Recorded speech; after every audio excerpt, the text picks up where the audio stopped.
I first sprouted a lovely satin streak, white streak, in my early 30s.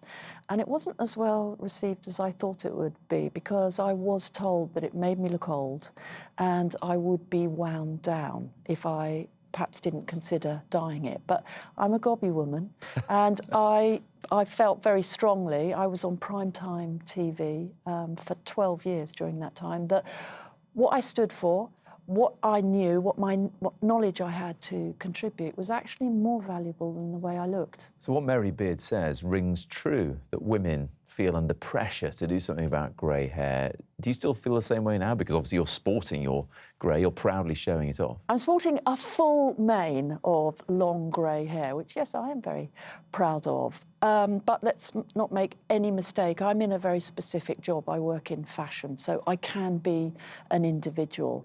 When we look around, we see that, you know, women experience enormous amount of pressure around appearance. And it doesn't just start in middle age, it starts very young. There are plenty of women who are incredibly successful who have grey hair. Helen Mirren springs to mind, Christine Lagarde. But they're called, you know, they're criticised for doing that. People liken them to old ladies, whereas men who are successful with grey hair are called distinguished. George Clooney. Why is there that difference?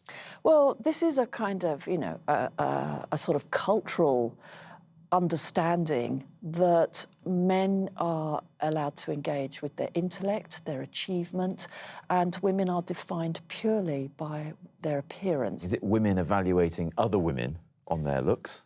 Women don't have that kind of power. Let's just go back to the workplace. You know, in order to be picked, in order to be promoted, in order to achieve and realise your full potential, you, as a woman, often experience kind of aesthetic hiring. So it is all about the way you look as opposed to what it is you're contributing. But as someone who doesn't dye their hair, what would you say to those women who, as Mary Beard points out, are spending tens of thousands of pounds, £140,000 through their lifetime and trying to hide it? I would defend any woman's right to do what she wants to do with her body and with her appearance.